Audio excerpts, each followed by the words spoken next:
पवित्र तो देह वाणी पुण्यवंत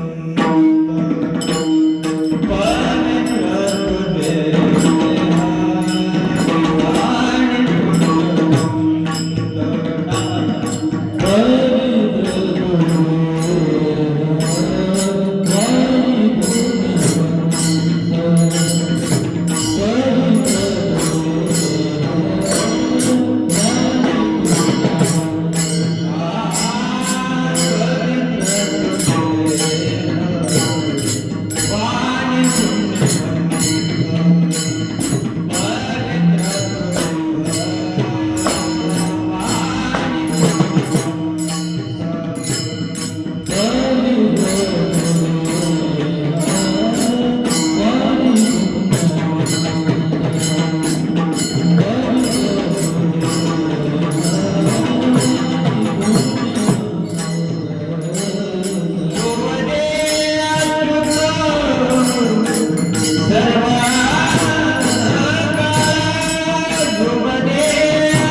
चिंतने तरतील दोषी जळतील राशी पातकांच्या देव चिरज चरणाची माती धावत चालती मागे मागे तयाच्या चिंतने तरतील दोषी जळतील राशी पातकांच्या काय त्यावरले वेगळे आणि का काय त्यावरले वेगळे आणि का वैकुंठ नायक जयाकंठी तयाच्या चिंतने जळतील दोषी जळतील राशी पातकांच्या तुका म्हणी देव भक्तांचा संगम तिथे उघनाम त्रिवेणीचा तयाच्या चिंतने तरतील दोषी जळतील राशी पातकांच्या विठ्ठल विठ्ठल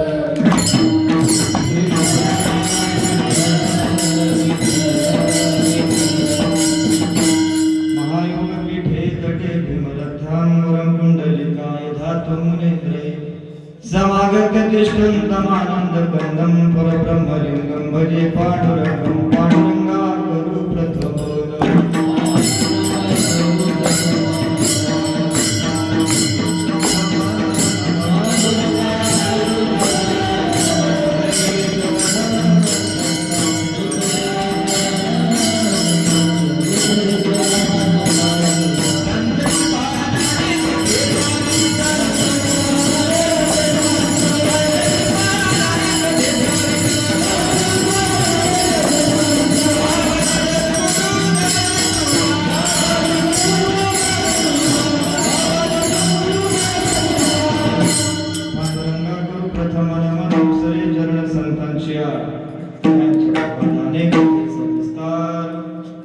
बाबाजी सद्गुरु दास तुकार ओम नमो ज्ञानेश्वरा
जयांचे केलिया स्मरण होय सकळ तेथे अधिकरण ते जीवंदू श्री चरणशी गुरूंची ते नमस्कारोनी आता गुरुर ब्रह्मा गुरुर विष्णू गुरुर देव महेश्वरा गुरुर साक्षात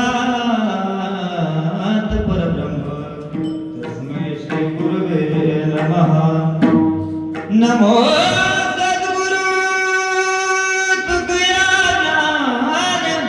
दीपा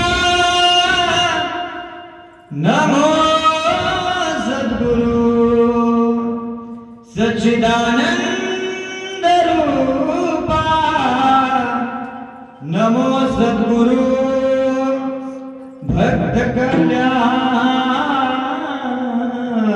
मूर्ती नमो सद्गुरु भास्करा पूर्ण कीर्ती सेवेलागी सेवक झालो सेवेलागी सेवक झालो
सेवेलागी सेवक झालो तुमच्या लागलो निज चरणा अहो स्वामी तुकिया देवा यावं करावा अभेर पवित्र तो देह वाणी पुण्यवंत जो वदे अच्युत सर्व काळ तयाच्या चिंतने तरतील दोषी जळतील राशी पातकांच्या प्रस्तुत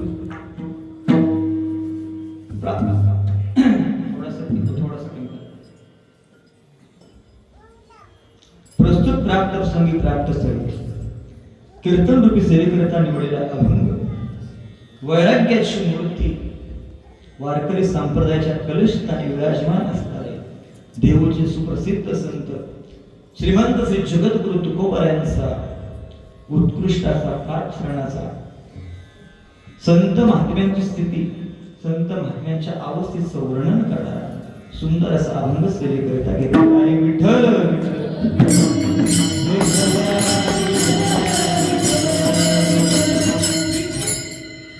सेवेला सुरुवात करण्यापूर्वी मग त्याचं आद्य कर्तव्य असते अल्पसा परिहार सालावाद प्रमाणे आपल्या निपाणी गावामध्ये भगवान परमेश पांडुरंग परमात्म्याच्या अर्थात भगवान दत्तात्रयांच्या कृपेने सर्व सकल संत मायबाबांच्या कृपा प्रसादाने प्रातस्मरणे वैकुंठवासी ज्यांनी या भागात संप्रदायाचं रोपट बीजारोपण केलं नवे नवे मुळात त्याने आपल्या भागामध्ये वारकरी संप्रदाय ज्यांनी पाया रोवला या संप्रदायाचा असे असणारे प्रातस्मरणे वैकुंठवासी हरिभाऊ गुरुजी श्री निपाणी यांच्या आशीर्वादाने हरिभक्ती पारायण गुरुवर्य बाळकृष्णजी महाराज शिंदे यांच्या मार्गदर्शनाखाली त्याचबरोबर हरिभक्ती पारायण अतुलजी महाराज देशमुख गुरुजींच्या नियोजनातून आपण सर्व ग्रामस्थ मंडळ महिला मंडळ आपल्या सर्वांच्या सहकार्याने सर्वांच्या आयोजनातून नियोजनातून सर्वांच्या उपस्थितीमध्ये चालू असणारा हा दत्त जयंतीच्या निमित्ताने चालू असणारा अखंड हरिनाम सप्ताह आणि ग्रंथराज गुरुचरित्र ग्रंथाचे सामुदायिक पारायण गेली 38 वर्ष हा सोहळा आपल्या गावामध्ये घडतोय आणि हे 39वं वर्ष. सोपं नाही 39 वर्ष परमार्थ करणं. काही काही गावांचे सप्ते बंद पडले, काही काही तर आणखी सुरू सुद्धा झाले नाही. पण आपलं सर्वांचं फार भाग्य आहे. कुठेतरी काहीतरी पूर्वजन्माची आपली पुण्याई आहे, पूर्वजन्माचं सुकृत आहे. जन्मोजन्मी आम्ही बहु पुण्य केले, तेव्हा या विठ्ठले कृपा केली. जन्मोजन्मी आम्ही बहु पुण्य केले, जन्मोजन्मी आम्ही पूर्वजन्मीचं सुकृत असल्या कारणानं तुम्ही आम्ही या ठिकाणी बसलोय, या ठिकाणी दररोज येतोय. त्यामुळे हा सुंदर असा नामयज्ञ सोहळा या ठिकाणी सुरू आहे. केवळ कार्यक्रम पत्रिका छापली म्हणून हा सोहळा नाही, केवळ मंडप घातला म्हणून हा सोहळा नाही, कीर्तनकार आहे म्हणून हा सोहळा नाही. हो, हा सोहळा आहे म्हणून तुम्ही आहे, हा सोहळा आहे म्हणून कीर्तनकार आहे. हो, म्हणून सुंदर असा भव्य दिव्य सोहळा या ठिकाणी सुरू आहे. या ठिकाणी उपस्थित तुम्ही सर्व मायबाप श्रोते, या ठिकाणी गायनाची उत्तम अशी साथ करणारे संगीत विशारद हरिभक्ती पारायण जे जी महाराज कारले, आळंदी ते मूळचे मुरबाडचे ठाण्याचे, ते आळंदीमध्ये असतात. सुंदर असं गायन आहे महाराजांचं, त्यांना या ठिकाणी धन्यवाद देतो. त्यांचं सुंदर असं मृदंग वादन आपण ऐकताय. आपल्याच विश्वंभराबा वारकरी शिक्षण संस्थेतील विद्यार्थी आयुष महाराज धनावडे, महाबळेश्वर गावचे, मास्तर गावचे सुपुत्र, भविष्यामध्ये अगदी उंच पातळीवर त्यांनी जावं. आता येता 10वी मध्ये ते शिकत आहेत. अगदी आपल्या आई वडिलांचं नाव, सर्वांचं नाव त्यांनी रोशन करावं अशी भगवान परमात्म्याच्या प्रार्थना करतो. त्यांना या ठिकाणी धन्यवाद देतो. या ठिकाणी आपल्या गावातील सर्व तरुण मंडळी आहेत, हे आणखीन काय काय आले नाहीत, येतील उद्या परवा, त्यांनाही या ठिकाणी धन्यवाद देतो. विनेकरी आहेत बाबा, आणि महत्वाचं म्हणजे आम्हाला सांभाळणारे 2 चौकीदार आहेत, त्यांनाही धन्यवाद देतो. सुंदर अशी स्पीकर सिस्टीम आहे खरंच. याच्याशिवाय कीर्तन नाही, गायन नाही, पकवास काहीच नाही. हे जर व्यवस्थित असेल तर आपला सगळा कार्यक्रम अगदी अंतकरणापासून करतो खूप छान होईल. खूप सुंदर अशी लाऊड स्पीकर सिस्टीम आहे. केतन साऊंड सर्व्हिस निप्पाणी यांनाही या ठिकाणी खूप खूप धन्यवाद देतो. त्याचबरोबर या ठिकाणी उपस्थित आपल्या आपटी गावातून उपस्थित असणारे काही ग्रामस्थ आहेत. त्या ठिकाणी नितीन दादा आहेत, आमचे मामा आहेत, नामदेव मामा आपल्या पुरुषातून आलेत, दौडे मामा पाटील, त्याचबरोबर मामांबरोबर आले आपले सर्व ग्रामस्थ. आपले अंकुश दादा या ठिकाणी आहेत, आमचे एमडी मामा शिंदे या ठिकाणी, संतोष दादा आहेत, बाकीचे आमचे मामा आहेत, बळी दादा या ठिकाणी आहेत, शिवाजी गुरुजी आहेत. आता सर्वांची नाव घेत बसत नाही बरं का. सर्व ज्ञात अज्ञात सर्व मायबाप होते. हो, कारण तुम्ही आहे म्हणून ते कीर्तनकार आहे. तुम्हीच नसतं तर आम्ही काय केलं असतं, बरोबर की. त्यामुळं तुमच्या सर्वांच्या चरणी या ठिकाणी हो अगदी मनापासून अंतःकरणापासून हो या ठिकाणी तुम्हाला धन्यवाद देतो. या ठिकाणी माझ्या गुरुरायांच्या चरणी नतमस्तक होतो. प्रातस्मरण वैकुंठवासी हरिभाऊ गुरु शिंदे निप्पाणी, प्रातस्मरण वैकुंठवासी विकाबा देशमुख, माझ्या आईवडिलांच्या चरणी नतमस्तक होतो. पुनश्च एकदा सर्व सकल संत मायबाबांचं दर्शन घेतो. आणि महत्वाचं म्हणजे आपल्या विश्वंभराबा आध्यात्मिक वारकरी शिक्षण संस्थेतील सर्व आमचे गुरुबंधू, लहान लहान कोणी प्रवचनकार आहे, कोणी कीर्तनकार आहे, नाही कोणी मोठा कीर्तनकार झाला, नाही कोणी मोठा प्रवचनकार झाला, पण मी एवढं निश्चितपणाने सांगू शकतो की त्यांच्यावर एवढे चांगले संस्कार घडले आहेत, एवढे चांगले संस्कार घडले आहेत की ते आपल्या एवढ्याला सांभाळल्याशिवाय राहणार नाही. कारण असे संस्कार कुठेही मिळत नाहीत. हो, जगातला एकमेव असा संप्रदाय आहे की तिथे गेल्यानंतर तरुण बिघडत नाही तर तरुण घडतो. आणि तरुण घडण्याचं एकमेव साधन म्हणजे वारकरी संप्रदाय. या ठिकाणी सर्वांना या ठिकाणी धन्यवाद देतो. पुनश्च एकदा सर्वांचं दर्शन घेतो. कोणाचं नाव जर चुकून राहिलं असेल तर पुढच्या वर्षी घेतो. विठ्ठल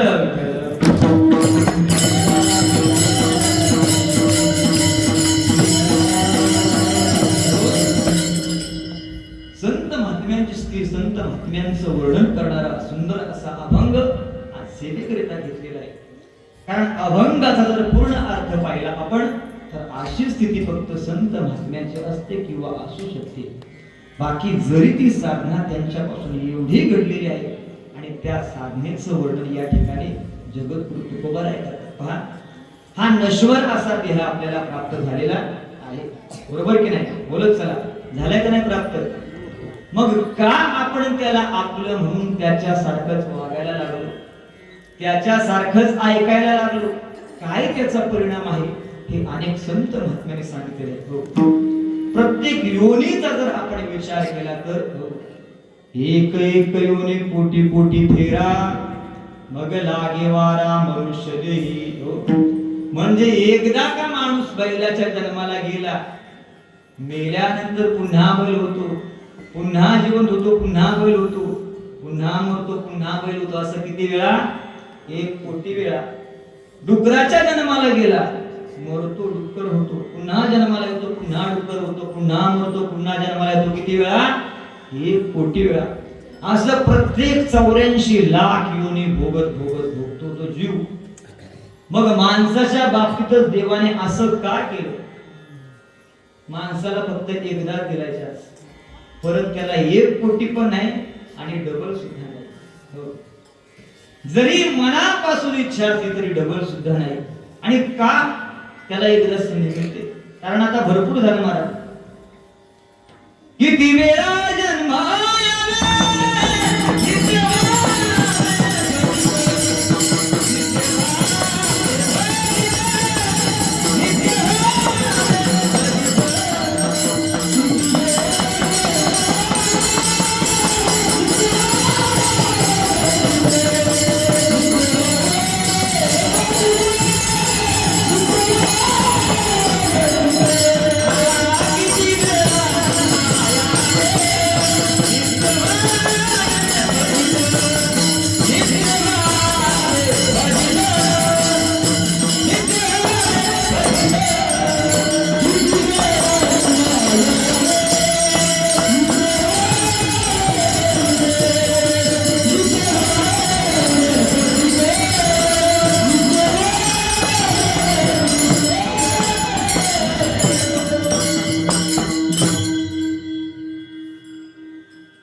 किती वेळा जन्मायावे नित्य भावे फजित. आता नाही देवा, आता नाही आम्हाला व्हायचं, आम्हाला मुक्त व्हायचं. भगवान परमात्मा त्याला विचारतात, म्हणजे आपल्याला देहाला विचारतात, शरीराला विचारतात, तुझी मनापासून इच्छा आहे का? तुला मुक्तच व्हायचं आहे का? त्यावेळेस तो भगवान परमात्म्याला हो म्हणतो.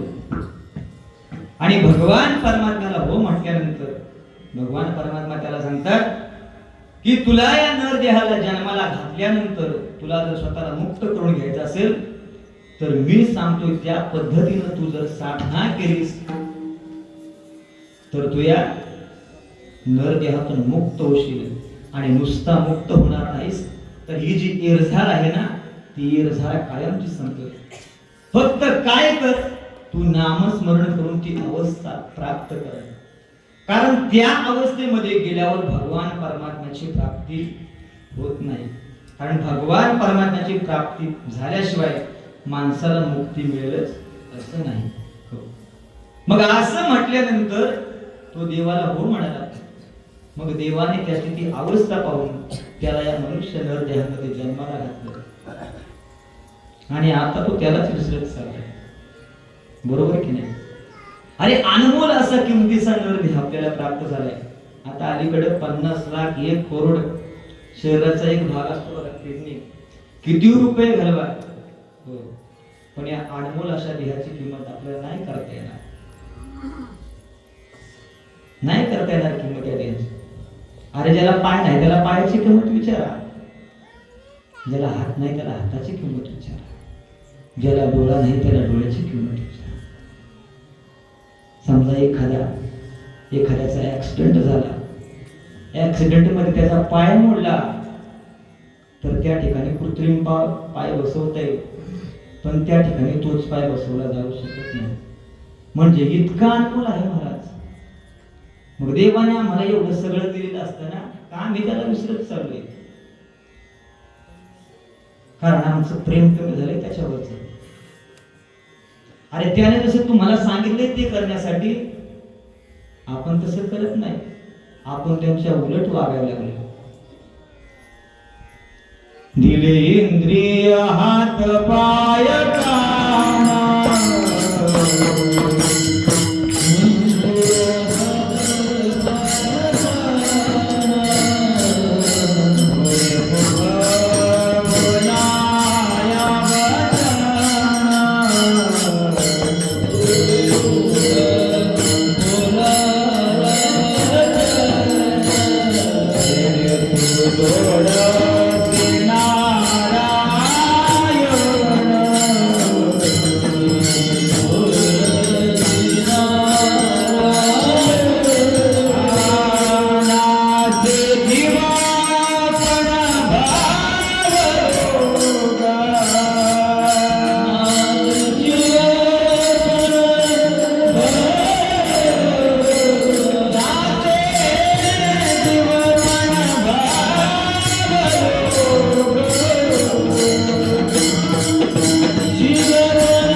डोळे मुख बोलाया वचन. कशासाठी?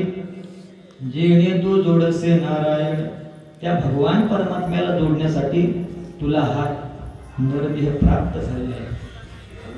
आणि एका ठिकाणी तुकोबाराय असंही सांगतात की हे दिलेलं आहे, हे जरी चांगलं आपल्याला वाटत असेल, याच्यातून आपल्याला मुक्ती मिळेल, पण नाही महाराज. कारण या मिळालेल्या नरदेहाला इतका कमी वेळ राहिलाय, त्या कमी वेळामध्ये आपल्याला त्या अखिल कोटी ब्रह्मांड नायकाला मिळवायचंय, त्याला साधायचंय. आणि त्याला मिळवण्यासाठी अनेक जपी तपी योगी कित्येक वर्ष तपश्चर्या करतात, साधना करतात. आपल्याला फक्त म्हणायला 100 वर्ष राहिले, त्यात 50 वर्ष झोपेतच जातात. त्यात लहानपण आलं, म्हातारपण आलं, सगळ्याच बऱ्याच गोष्टी त्याच्यामध्ये आल्या. तुम्हाला खरं सांगू का, इथून मागचा गेलेला काळ कोणताही मनुष्य सांगू शकेल, बरोबर की नाही? आपला मागचा काळ, पण येणारा पुढचा काळ पण इथे किती राहणार आहे कोणी सांगू शकणार नाही. क्षणभंगुर नाही भरवसा, वारे सावध थोडा मायाशा, काही नजले मग गळा पडेल फासा, पुढे हुशार थोर आहे ओळसगा. क्षणभंगुर नाही भरवसा, भारी सावधा थोडा मायाशा. हा नशिवरासाठी आपल्याला प्राप्त झालाय मला, बरोबर की नाही? मग अन्नशिवरासाठी अलीकडे आता इतकी भयानक परिस्थिती आली पहा. आपण ज्यावेळी झोपतो, झोप म्हणजे जवळजवळ 99% मिळालेली अवस्था. मग त्याची ही सगळी इंद्रिय दिवसभर सगळं बाहेरचं परीक्षण करतात, निरीक्षण करतात, आणि ज्यावेळेस संध्याकाळी रात्रीचा झोपतो त्यावेळेस ही सगळी इंद्रिय आतल्याचं आत्मपरीक्षण करतात. म्हणजे साहजिक आहे, आपण जे दिवसभर पाहिले, जे आत्मसात केले, त्या अनुषंगाने आपल्याला रात्रीची स्वप्न पडतात. ही सगळी प्रक्रिया रात्रीची घडत असते. म्हणजे त्यावेळेस कोणती आठवण कोणती गोष्ट आपल्याला आठवत नाही. बरोबर की नाही? म्हणजे मरण ही अवस्था मानायला काही हरकत नाही. अरे सकाळी सकाळी उठल्यावर त्या देवाला पहिली प्रार्थना केली पाहिजे, देवा माझ्यावर तुझे अनंत उपकार आहेस की आजचाही दिवस तू माझ्या भाग्यामध्ये दिलेला आहेस. अरे काय त्याला अशक्य आहे? काय नव्हे करिता तुझ.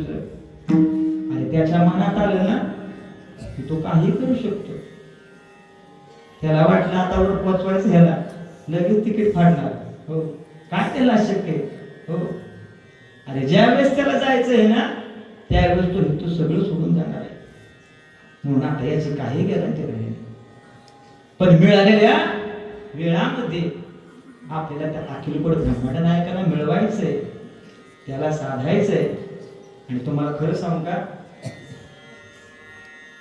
हे शरीर जरी आपलं घाणेरडं असेल, अनश्वर असा देह असेल, त्या शरीरावरती चमडा आहे म्हणूनच माणूस माणसाला ओळखतो. शरीरावरती जर चमडं नसतं आजी, कोणी कोणाला ओळखलं असतं का? सगळे सांगाडे झाले असते, सांगाडे. हो, सांगाड्यावरती नंबर टाकायला लागले असते. 1 नंबर, 2 नंबर, महाराजांचा सत्कार करा, उठा 10 नंबर.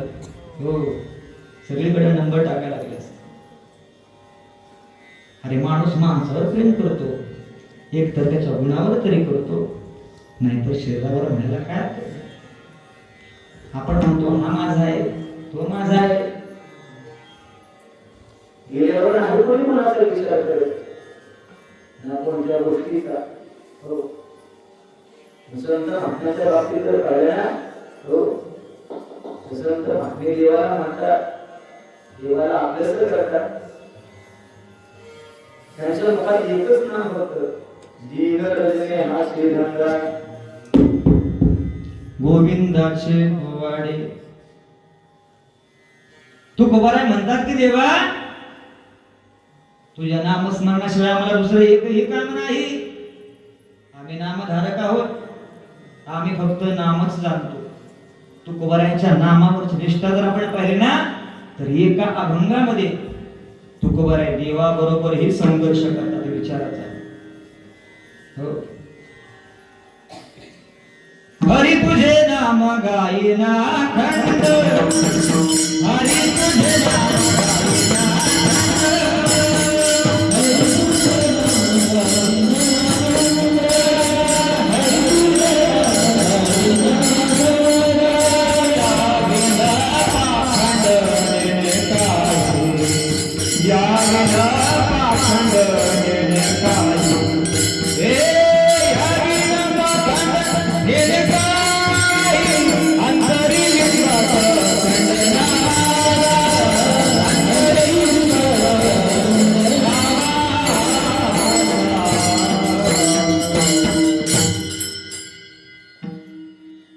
तुझे नाम गायन खंड, यावेन पाखंड देणे काय.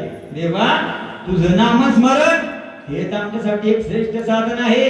हो, बाकी सगळं आम्ही पाखंड समजतोय. बघा, संत महात्म्याच्या दृष्टीनं नामस्मरण हाच एक आमचा मार्ग, हेच आमचं कर्तव्य. हो, हाच आमचा उद्योग आणि हाच आमचा धंदा, दुसरं काही नाही. मग अशा अवस्थेमध्ये असणारे संत महात्मे, हो, रात्रंदिवस भगवान परमात्म्याचं नामस्मरण करून त्या अवस्थेपर्यंत जाणं किंवा जशी स्थिती आहे संत महात्म्यांची, जे त्या अवस्थेपर्यंत पोहोचलेत ना त्याचं महाराज वर्णन अभंगाच्या पहिल्या चरणामध्ये करतात.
पवित्र तो देह वाणे पुण्यवंत, जो वदे अच्युत सर्व काळ.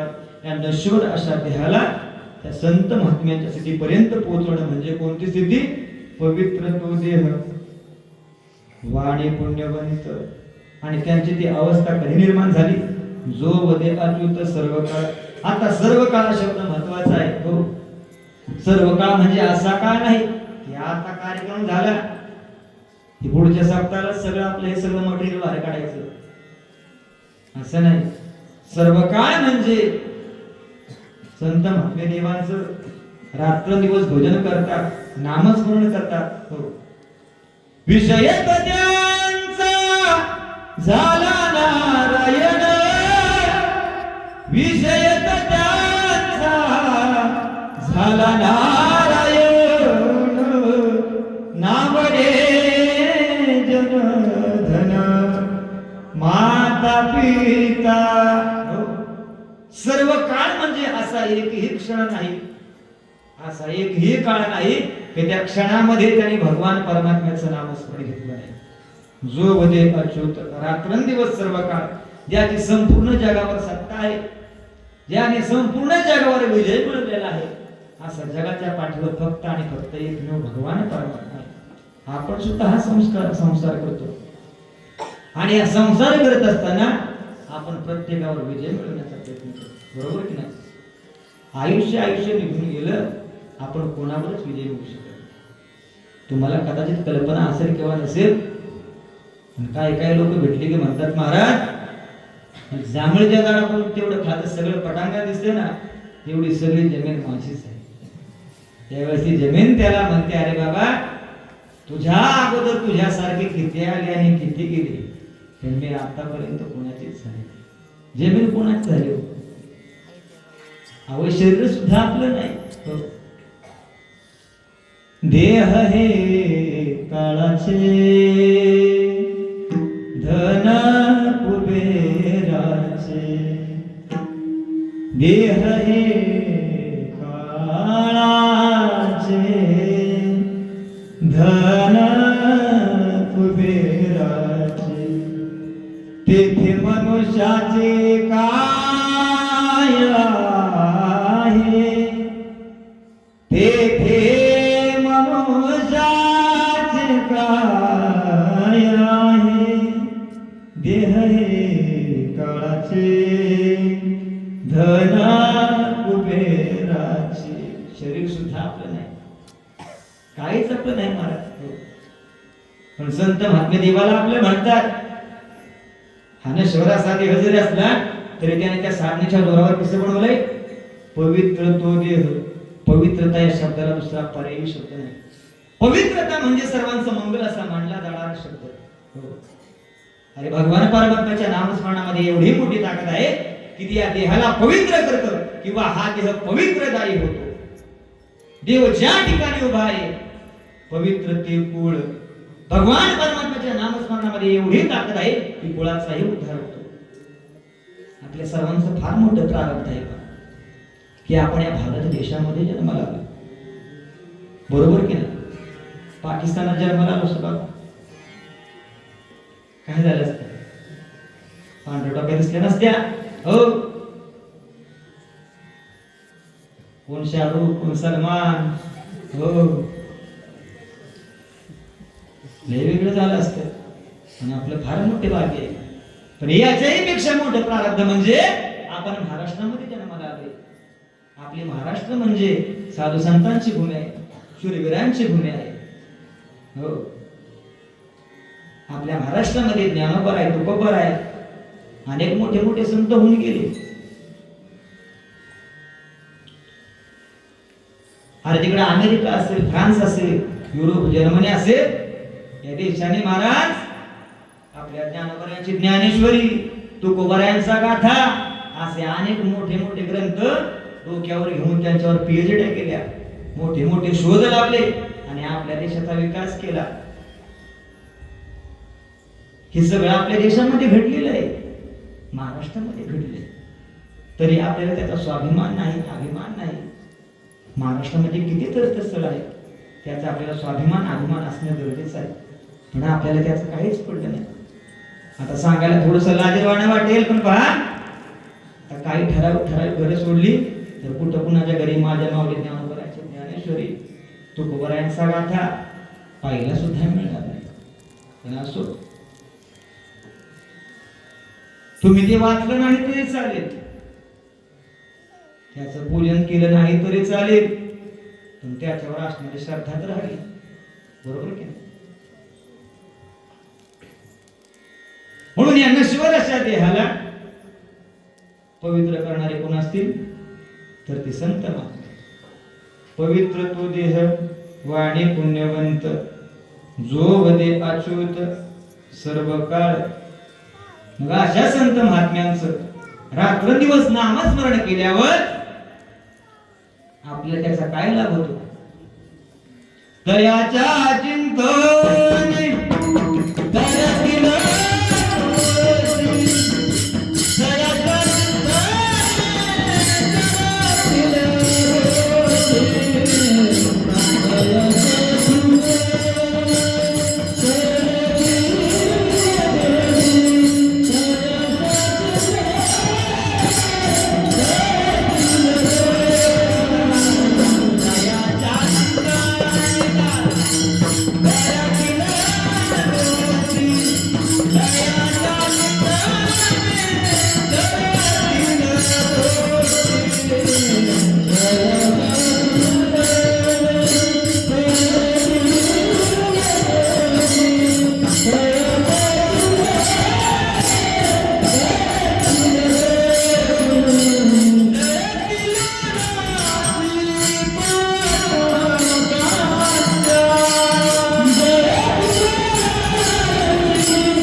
तयाच्या चिंतने तरतील दोषी, जळतील राशी पातकांच्या. या नश्वराच्या देहाला सुद्धा त्या संत महात्म्यांच्या स्थितीपर्यंत पोहोचणं म्हणजे कोणती स्थिती? पवित्र तो देह. मग असे असणारे संत महात्मे, जो वदे अच्युत सर्व काळ, असे असणारे संत महात्मे पवित्र तो देह वाणी पुण्यवंत. अशा संत महात्म्यांचं नामस्मरण केल्यावर काय होतं? तयाच्या चिंतने तरतील दोषी. आता दोष म्हणजे काय? तर कळत न कळत आपल्याकडून झालेलं काम, पतन, पातक हे आपल्या समोर दोष रूपाने आहे. पण हल्ली अलीकडं न कळत झालेल्या गोष्टींना सुद्धा लोक पाप मानायला तयार आहेत. हो, अहो चुकून जर एखाद्याची सुटली ना, शेजारचा व्यक्ती येतो, तो म्हणतो रामभाऊ चला आता आपल्याला आळंदीला जायचंय. तो म्हणतो कशाला? आवाज एकादशी आहे ना.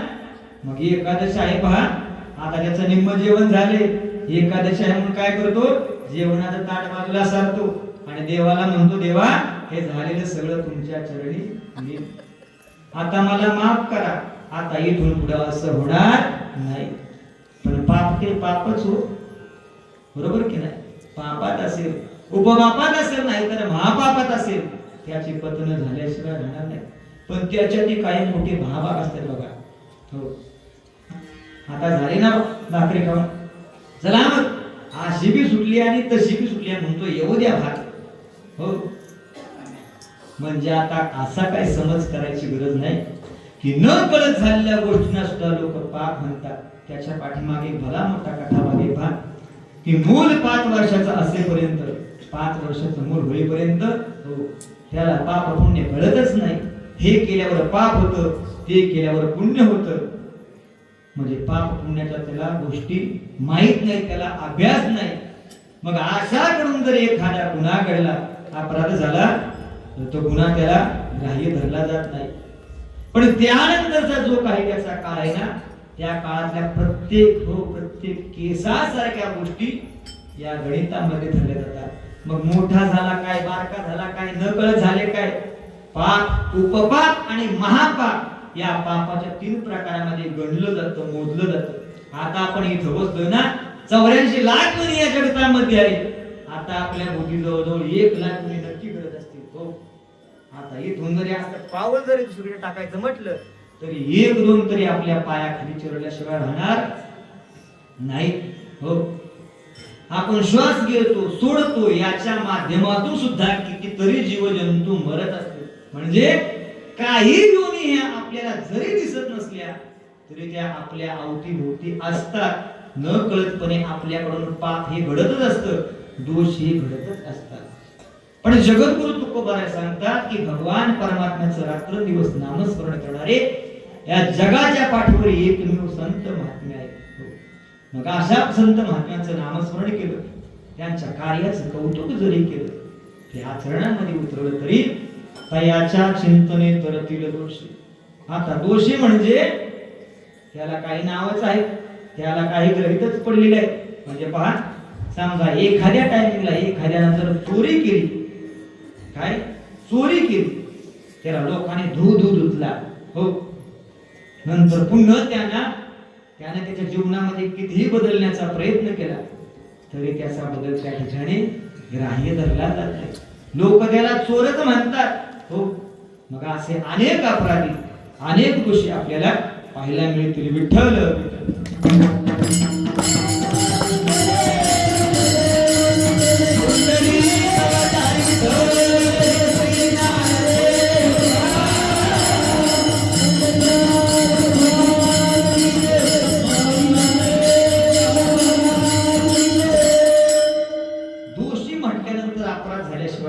म्हणता येत नाही. तयाच्या चिंतने तरतील दोषी जळतील राशी. आता रास म्हणजे काय, तर असंख्य, ज्यामध्ये आपण त्याचं मोजमाप करू शकत नाही. जसा की धान्याचा एक दाणा मोजण्याची ताकद कुणाची होत नाही. अशा अनेक पापाच्या राशी किंवा अनेक दोषी आपल्याला या समाजामध्ये आपल्याला पाहायला मिळते. पहा, कुठंतरी नामस्मरण आपल्या कानावर पडते, कुठेतरी आघाडीत घडणाऱ्या घटना आपल्या कानापर्यंत धडकत आहेत. पण याची एक समान वाटचाल चालू आहे. जेवढे काही पुण्य करणारे या जगात आपल्याला पाहायला मिळतील ना, तेवढेच पाप करणारे सुद्धा पाहायला मिळतील. हो, आणि आताच्या कलियुगाचा नियमच असा आहे की तुमची कितीही मोठी पापाची रास असू द्या, एक धागा जर का पुण्याचा असेल ना, तर तेवढं सगळं पाप त्याच्यामधून जळून भस्म होतं. हो, म्हणून देवाचं नाव घेत चला, भजन करा. पुण्याने निस्वार्थपणे पुण्याने वाटचाल करणारे या जगाच्या पाठीवर एक संत महात्मे आहेत. त्यांच्या नंतरही आपल्याला तसे पाहायला मिळते. आणि खऱ्या अर्थाने त्यांच्या पुण्याईवरच अनेक अधर्मी, अनेक पाप त्यांच्या पुण्याईवरच तरले जातात. ज्यावेळी पुण्य करणारे संपतील ना, त्यावेळेस प्रलय काळ आल्याशिवाय राहणार नाही. तुमचं आमचं भाग्य खूप मोठं आहे की नामस्मरण सुरू आहे आणि अशा काळामध्ये आपल्याला अनर्देव प्राप्त झालाय. हो, ज्यावेळेस पुण्याचा पूर्ण ऱ्हास होईल ना, म्हणजे आता संपलंय सगळं, तो काळ म्हणजे प्रलय काळ. आणि तो या कलियुगाच्या अंतिम येणार आहे. 2-3 वर्षापूर्वी कोरोनाने आपल्याला दाखवून दिले. हो, म्हणून त्या देवाचं नाव घेत चला. मिळालेलं आयुष्य आहे, त्या देवासाठी खर्च करा. नाही तुम्हाला दिवसातून 1000 वेळा रामकृष्ण हरी म्हणता आलं, दिवसातून किमान 1 वेळ तरी रामकृष्ण हरी म्हणा. सांगतो तुम्हासी भजारे विठ्ठला, नाही तरी गेला जन्म वाया. मी तुम्हाला का सांगतोय, कारण संत महात्मे त्या अवस्थेपर्यंत पोहोचलेले आहेत. हो, मग अशा संत महात्म्यांचं नामचिंतन केल्यामुळे त्यांची पुढे अशी अवस्था होईल. पहा, आपण त्यांचं चिंतन करतो याच्यात नवल नाही, देव सुद्धा त्यांचं चिंतन करतात. नवे नवे देव त्या संत महात्म्यांच्या चरणाची रजके मिळवण्यासाठी त्यांच्या पाठीपाठी पळत असतात. महाराज, देवाईची रज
रज चरणाची माती धावत चालते मागे मागे.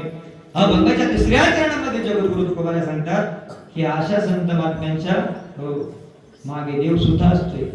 हो पण आता ज्या अवस्थेमध्ये पाहिले संत देवाला सुद्धा वाटतं की असे संत असे भक्त आपल्याला मिळावेत. पण आता हल्ली अशा भक्तांचा दुष्काळच झालाय. म्हणजे ज्या अवस्थेमध्ये पाहिजे त्या अवस्थेमध्ये तसे देवाला भक्त मिळत नाही. ही गोष्ट वाचनामध्ये आहे. तुम्हाला सांगतो, एकदा नारद महर्षी वैकुंठामध्ये भगवान परमात्म्याला भेटायला गेले आणि भेटायला गेलेले असताना त्यांना समोर आई साहेब दिसले. आई साहेबांना म्हटले ते गेले कुठं, देव कुठं गेले. आई साहेब म्हणाल्या पूजेमध्ये व्यस्त आहेत. नारद महर्षींना आश्चर्य वाटलं. म्हटले अरे एवढा मोठा भगवान परमात्मा याची सगळी पूजा करतात. इंद्र चंद्र महेंद्र यातीची पूजिते आणि हा कोणाची पूजा करत असेल त्यांना प्रश्न पडला. आता आपल्या तरी लोकांना एका गोष्टीवरती श्रद्धा राहिली नाही. आपण त्याचा सुद्धा खुलासा करायला लागतो की याच्यापेक्षा कोणीतरी आणखी मोठा असेल. नारद महर्षी म्हटले याची सगळी पूजा करतात आणि हा कोणाची पूजा करत असेल. आई साहेबांना म्हणतात आई साहेब मी जाऊ का आतमध्ये पाहिला. आई साहेब म्हटल्या जा. पण त्यांचं मन विचलित होता कामा नये. नारद महर्षी म्हटले ठीक आहे. मंदिराच्या बाहेर चपला काढल्या आणि मांजरीच्या पावलाने आतमध्ये गेले. समोर बघता तर देव पूजा करत होते. पण कोणाची पूजा करत होते हे बघायला गेले तर समोर अशा उभ्या शेंडीवाल्या बाबाचा फोटो होता. म्हणजे कुणाचा, नारद महर्षींचा. हो याचा अर्थ असा आहे देवाची जे जे पूजा करतात देव सुद्धा त्यांची पूजा करतो. आपल्याला जसं म्हणजे संत महात्म्याला जसं देवापासून बाकीचं सगळं मिळेल तरी त्यांचं पोट नाही भरत, मन नाही भरत. एकटेपणा हा मनामध्ये असतो. आणि प्रत्येक माणसाच्या जीवनामध्ये सगळ्यात मोठं दुःख जर कोणतं असेल तर ते एकटेपणाच आहे. पूर्वी बघा एखाद्याने खूप मोठी चूक केली, गुन्हा केला, अपराध केला, लोक त्याला वाईट टाकायचे. म्हणजे आपण त्याच्याशी बोलायचं नाही, त्याला आपल्याशी बोलायचं नाही, त्याची एखादी वस्तू आपण घ्यायची नाही, आपलं काही त्याला द्यायचं नाही. एवढं सगळं मोठं दुःख होतं एकटेपणाचं. आपली स्थिती अशी आहे, देव आपल्याला भेटावं ही आपली स्थिती आहे.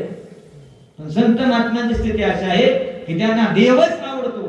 देवाच्या व्यतिरिक्त त्यांना दुसरं काही आवडत नाही. मग अशा अवस्थेमध्ये जे संत महात्मे आहेत असे संत महात्म्यांसाठी देव मनामध्ये इच्छा निर्माण करतात. काय? देव इच्छी रज चरणाची माती. त्या संत महात्म्यांच्या चरणाचे रजगण त्यांच्या चरणाची माती मला मिळावी आणि त्याच्यासाठी काय करतो? धावत चालते मागे मागे. त्या संत महात्म्यांच्या पाठीमागे हा देव धावतो. म्हणून तर असं म्हणायचे की नामदेव महाराज ज्यावेळी कीर्तन करायचे त्यावेळी प्रत्यक्ष भगवान परमात्मा तिथं स्वतः यायचे आणि नाचायचे. नामदेव कीर्तन करी पुढे देवनाथ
देवाचा गळाला पितांबर, पितांबर गळून पडला तरी देवाला भान राहायचं नाही, इतके आनंदी होऊन नाचायचे हो. वेडा झाला, वेडा झाला, वेडा झाला, वेडा झाला, वेडा झाला, वेडा झाला, लांचवला भक्तीसी. काय तू भगवान परमात्मा भक्तासाठी वेडा झाला हो. आणि आणखीन एक संत महात्म्यांचा विशेष गुण आहे. तो विशेष गुण महाराज अभंगाच्या 4थ्या चरणामध्ये सांगतात. काय त्या मुरले वेगळे आणि का, काय त्या मुरले वेगळे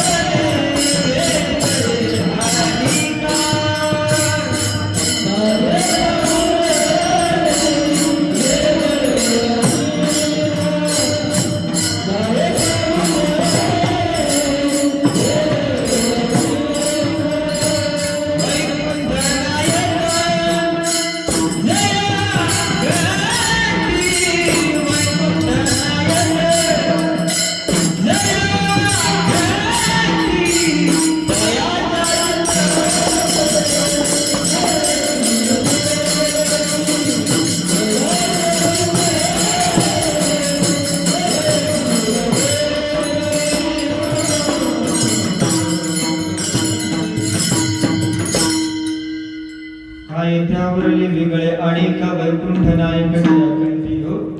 आपल्या मनाला जरी विचारलं तर आपल्या भरपूर अपेक्षा असतात आणि संसारातल्या अपेक्षा तर एवढ्या असतात त्याला अंतच नाही. सगळ्यात मोठी अपेक्षा कोणत्या असेल आजी? कोणती? लक्ष्मीची हो. ज्याला त्याला वाटतं मला पैसा पाहिजे, आपण रात्रंदिवस त्या लक्ष्मीच्या मागे धावतोय. आपण मुंबईला कशासाठी जातो? लक्ष्मीच्या मागे. पण ती लक्ष्मी कशी आहे माहित आहे का तुम्हाला? व्यवहारातलं एक गोड धोरण सांगतो का पहा. एखाद्या माता मावळीला आपल्या शेतामध्ये कामाला बोलवलं तर त्यावेळेस ती म्हणते माझ्या मालकाला विचारा, त्यांची परवानगी असेल तर मी तुमच्या कामाला येईन. मग तिच्या मालकाला विचारलं जातं, तो म्हणतो अमुक अमुक व्यक्ती आले होते, त्याने तुम्हाला कामाला बोलवलंय. माता माऊली कामाला जाते, दिवसभर काम करते, संध्याकाळी 6 वाजले त्याच्या घरी यायला निघते. का? कारण तिचा तो धनी आहे, त्याची अर्धांगिनी आहे. ती पतिव्रता असल्या कारणानं आपल्या मालकाला सोडून राहू शकत नाही. त्याप्रमाणे लक्ष्मी सुद्धा देवाची दासी आहे आणि त्याची ती पत्नी आहे. ते आपल्या मालकाला सोडून तुमच्याकडे काय बोंबलत फिरत का? ती आपल्याकडे येते, भरपूर येते, पण एकदा असा काय झटका देऊन जाते ना की माणसाला गेलेली सुद्धा कळत नाही. अरे पहिलं त्या भगवान परमात्म्याला आपलंसं करा, त्याला आपल्या हृदयामध्ये साठवा. मग ती लक्ष्मी तुमच्याकडे आपोआप नांदल्याशिवाय राहणार नाही. आम्ही काय करतो? डायरेक्ट लक्ष्मीकडे जातो. मग तो देव तुमच्याकडे यायला बसलाय, पहिल्यांदा त्या देवाला आपलंसं करा. तुम्हाला सांग का, माणसानं जीवन जगत असताना ही बातमी लक्षात घ्या. जीवन जगत असताना गरीब होत होत श्रीमंत नक्की व्हावं, पण श्रीमंत होत होत गरीब कधी होऊ नये. अरे गरिबीतून श्रीमंत झालेला माणूस आनंदच उपभोगेल, पण श्रीमंतीतून गरीब झालेला माणूस जगेल की नाही याची सुद्धा गॅरंटी नाही हो. अशा अनेक अपेक्षा आपल्या असतात, एवढ्या अपेक्षा असतात, एवढ्या अपेक्षा असतात, त्या अपेक्षा पूर्ण करण्याच्या नादामध्ये हो सर्व सुखाची आशा जन्म गेला, क्षणमुक्ती प्रयत्न नाही केला, हिंडता देशाची न पावला, माया वेष्टीला जीव माझा. आयुष्य गेलं काय गंमत आहे हो. ज्या काळामध्ये माणसाला करायला पाहिजे त्यावेळेस सगळं डोकं बाहेर, आणि ज्यावेळेस कळतं त्यावेळेस करण्याचे आता थोडे सुद्धा हौस राहत नाही.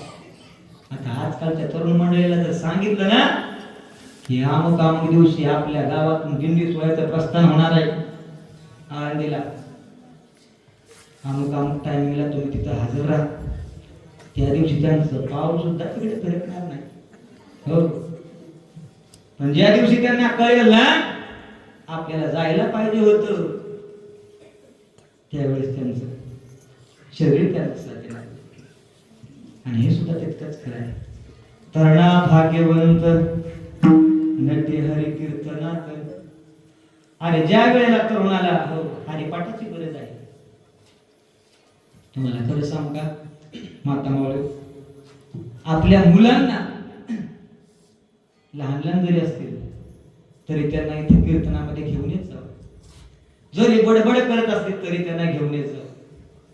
हो, कारण आता तुम्ही लहान वयात त्यांना संस्कार दिले ना, योग्य मार्गदर्शन केलं, तर तुमचं आणि पुढचं आमचं हा तर पण अगदी चांगला आनंदाचा जाणार आहे. कारण सुकलेलं फुल देवाला आवडतच नाही.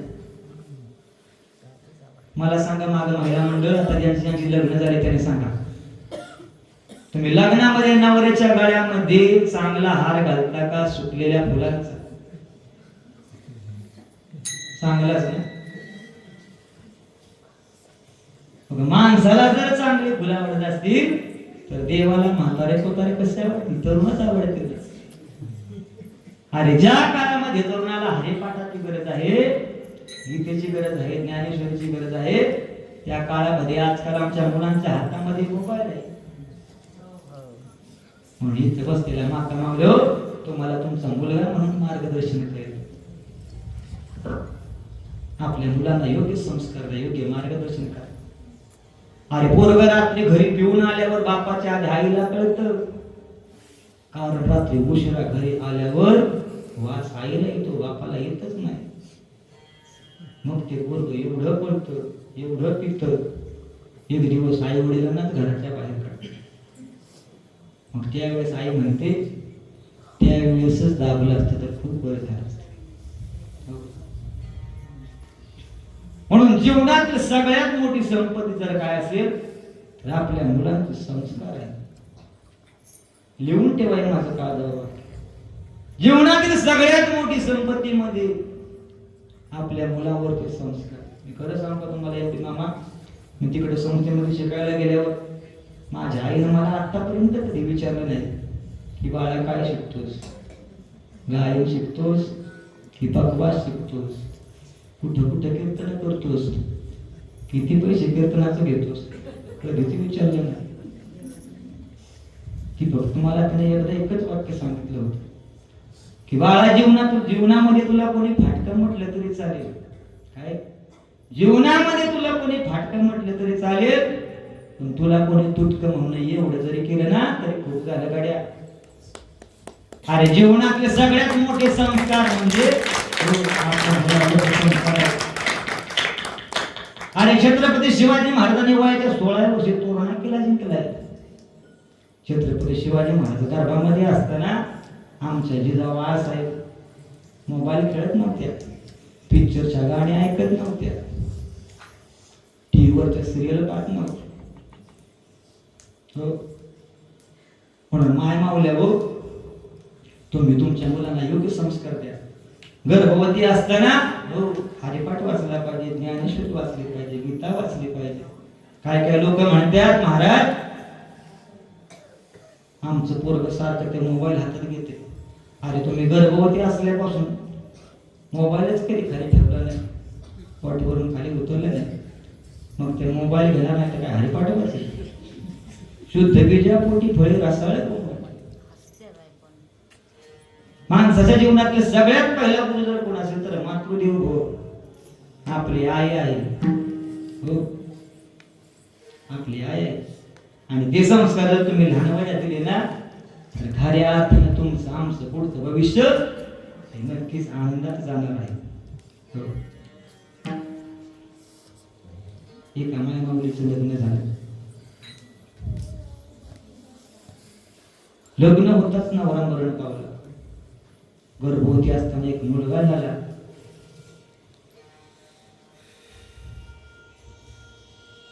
पोरग पहिलीच्या वर्गात गेलं. पहिलीच्या वर्गात गेल्यानंतर पोरांना काय चोरून आणलं माहितीये का? पेन्सिल चोरून आणली, पेन्सिल. घरी आला आईला म्हणाला, आई पेन्सिल आणली मी. आई काहीच बोलली नाही.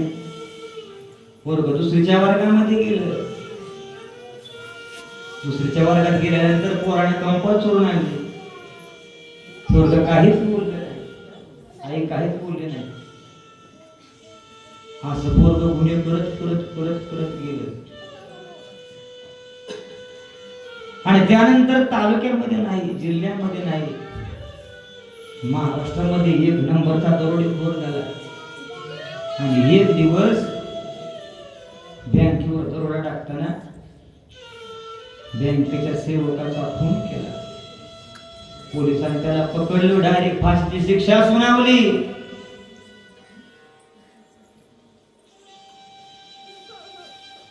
त्याला शेवटची इच्छा विचारण्यात आली.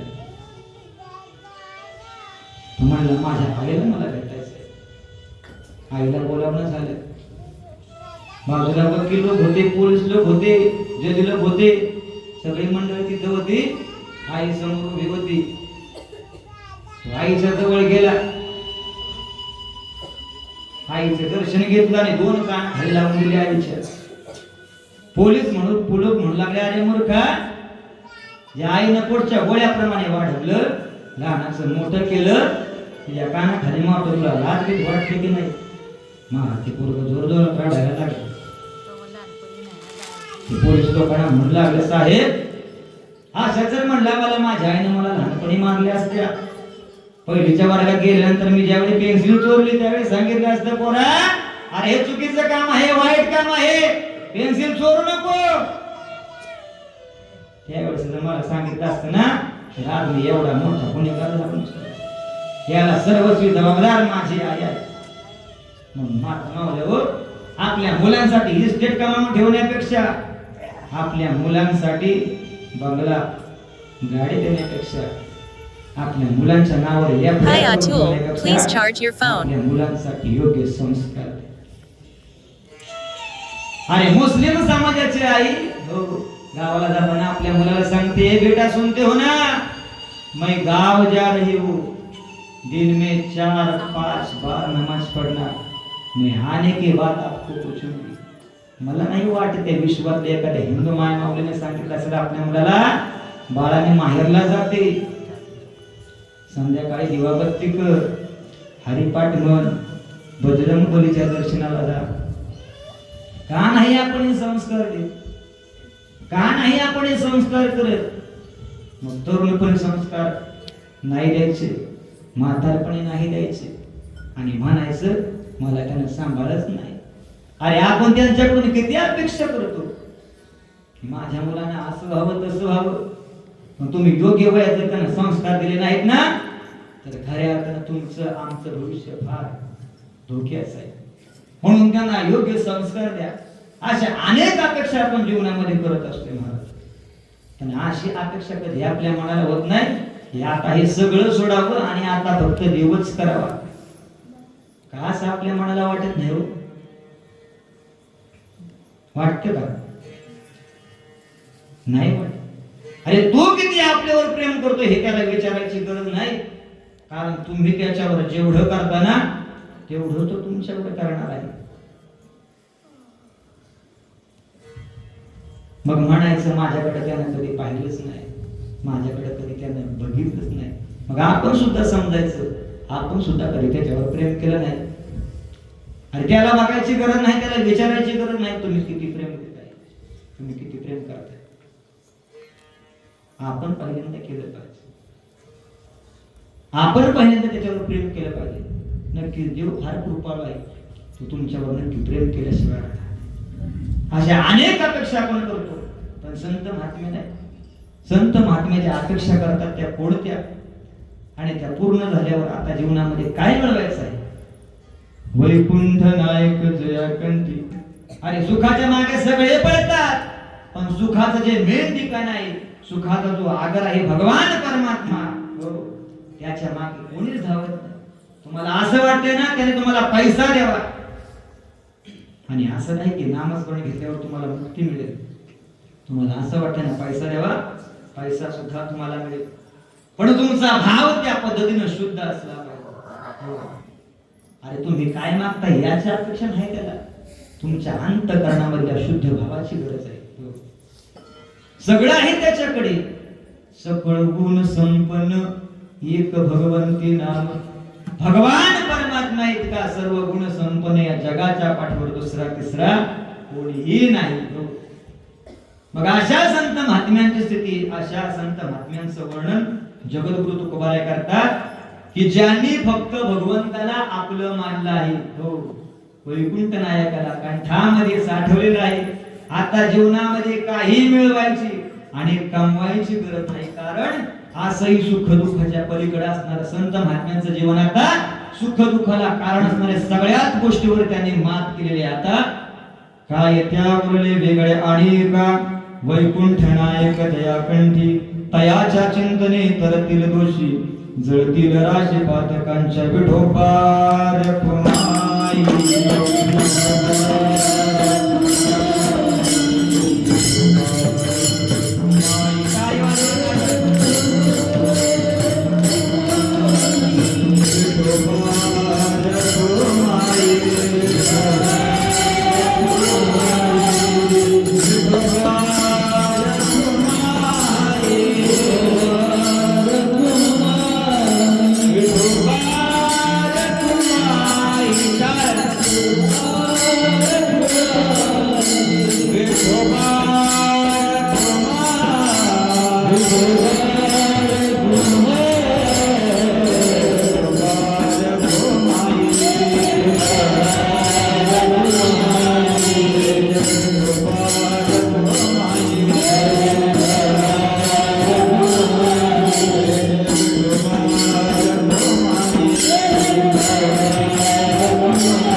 पवित्र तो देह वाणी पुण्यवंत,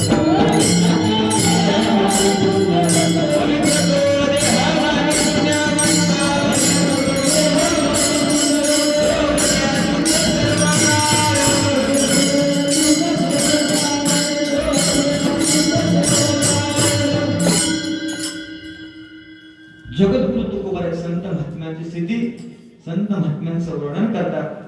आणि आणखी संत महात्म्यांचा तो विशेष गुण, जे विशेष स्वरूप आहे, ते महाराज अभंगाच्या शेवटच्या चरणामध्ये सांगतात. तुका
संगम तिथे ओघा नाम त्रिवेणीचा. हो म्हणजे सतत नाम त्रिवेणीचा. तयाच्या चिंतने तरतील दोषी जळतील राशी पातकांच्या. ज्ञानेश्वर माऊली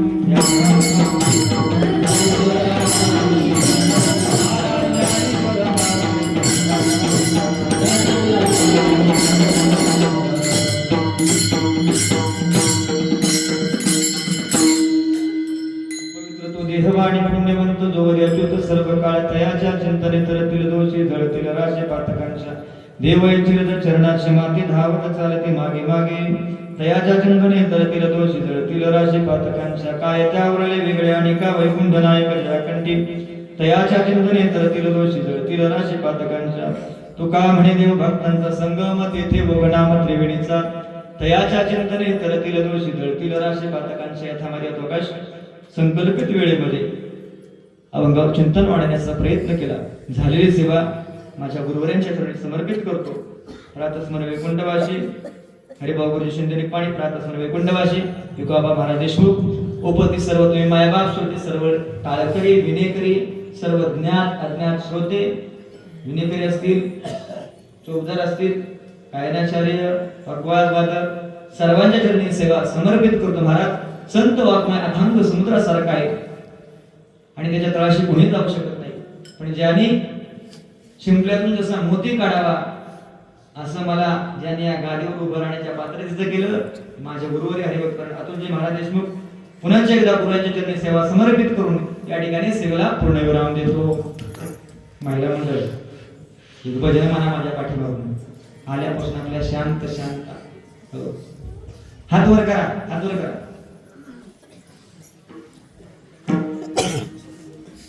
सर्वांनी म्हणायचं जकूबाई जनाबाई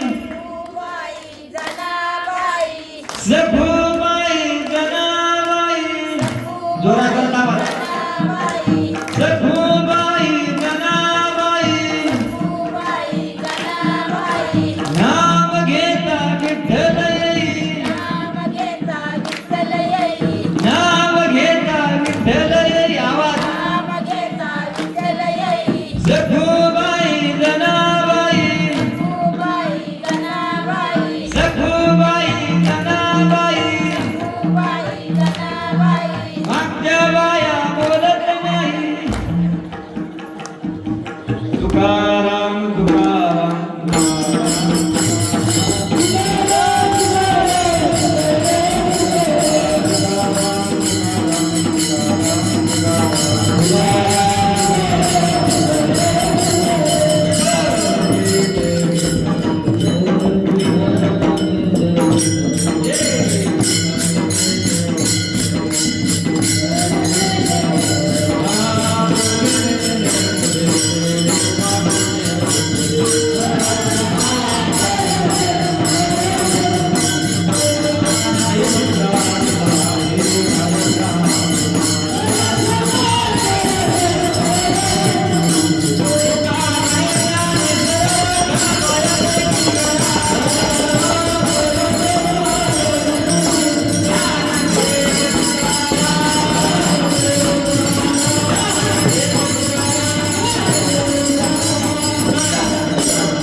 Hello.